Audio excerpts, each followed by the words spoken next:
Welcome back to Fast Money. Shares of Peloton dropping after hours after the company announced a change in leadership. Founder John Foley stepping down as executive chair effective immediately. He gave up the CEO spot in February. The company's chief legal officer will also step down in October. The stock jumped 7% during regular trading session, is now down almost 2%. Let's bring in Simeon Siegel of BMO Capital on the fast line. Simeon, great to have you with us. What do you think this says about the current CEO, Barry McCarthy's progress in turning the company around, if anything? Hey, great to be back. So I think you just said it. I think that at the end of the day, the current CEO is Barry McCarthy. I think the company has had their turnover in terms of management. And I think at the end of the day, this makes sense. And listen, to his credit, John Foley created a fantastic community, he created a product that we will be talking about for a long time. And I think this is his opportunity to move on and do something else. Hey, it's Karen. Thanks for being on. Do you read anything into his departure that could mean that the company is up for sale? Or do you think McCarthy still has so much work to do that's not going to be sellable for a while? I think what's interesting is you look at the business, it's still called a several billion-dollar market cap. I mean, this is a business that is not as disrupted or as in trouble, let's say, as maybe we all talk about simply from a 0 to 4 perspective. So I think what Barry has been doing, he's been cutting the costs, he's been making the business healthier, and I think he had been at least vocal about the fact that he has no intention of selling. I think that should not change from this. I think right now we haven't heard from John Foley in a long time. We've been hearing a lot from Barry McCarthy. So from where we sit, I think at the end of the day, this seems like a normal progression of movement. I think what the company needs to do is they need to decide, do they want to be bigger, which is expensive, or do they want to be its current size and be profitable? There's a lot of focus, a lot of talk on free cash flow. That's a different type of a conversation than convincing someone to pick you up for all the growth ahead. Do they really have the option? Do they have those options in front of them? I mean, to get bigger, don't they have to sell themselves?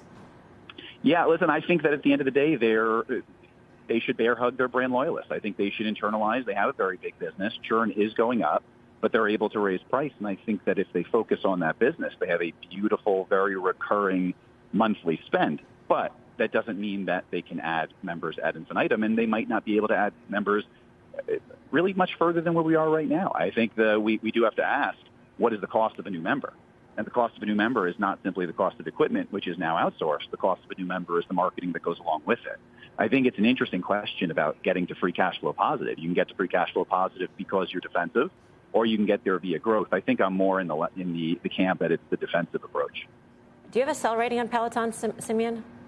We have an underperform, so the equivalent. Yep. Okay. Thanks for phoning in. We do appreciate it. You bet. Simeon Siegel. Guy, what do you think of Peloton here?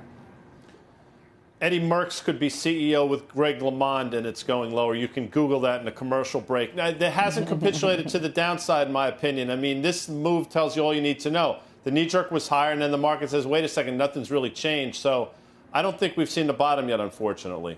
Now, I know there are a lot of Peloton fans on this panel, but putting that aside, Karen, in an environment where consumers might be looking to trim expenses here or there, I don't know, what is it, $40 a month at this point? Yeah, I agree. It's a big spend. And when we talk about, the streaming services and for viewing, people are thinking, what can I cut? And one thing about churn, Simeon mentioned ticking up, but one other metric that I thought was interesting last time I looked at their financials, the number of rides per user was going down. And that, to me, is a forerunner of future churn going up as people use it less as a bike and, more as, what do they say, a hanger. That had been a huge tenet of the bull case, that people were so engaged in the platform, and the engagement is waning. And so when you're down to, let's say, one ride a week, you're not that engaged. Right, you're not that engaged. And I'm not speaking from personal, no, actually I am.